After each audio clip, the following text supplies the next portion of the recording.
This film, to me at least, is another example of how not every famous person warrants a biopic. Sometimes the stories behind these famous people are not interesting enough to warrant a feature film. And in the case of Enzo Ferrari, the story they tell about him in this film, there are nuggets in there that are kind of interesting, but a 2 hour and 10 minute feature film exploring all these events, no. Just out of curiosity, I went on to Enzo Ferrari's Wikipedia page to try and read about the events that this film depicted, and I kid you not, it was literally a little paragraph.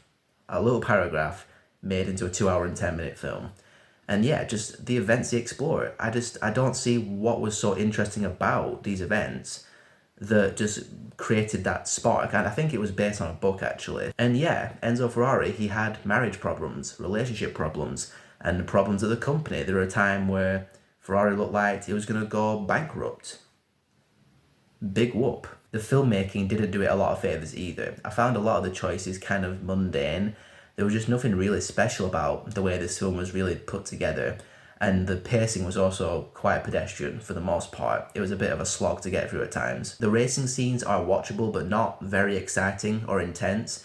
And there's a couple of car crashes, and this is kind of funny because Adam Driver was asked about this at a screening, something about the car crashes looking very cheesy and over the top.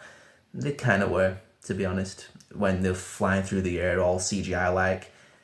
Kind of cartoony. Pretty short video for this one, but there just isn't really much to talk about with it. I thought the acting was good. I'd say Penelope Cruz was the standout for sure. You really feel her trauma and her emotional pain, so there is that. But yeah, for the most part, this is another Wikipedia biopic that just didn't really warrant a feature film. Like I said, it's a little paragraph on Wikipedia, so if you want to save yourself however much the ticket price is where you live, plus 2 hours and 10 minutes of your life, go to Enzo Ferrari's Wikipedia page, read that paragraph, quick 30-second job.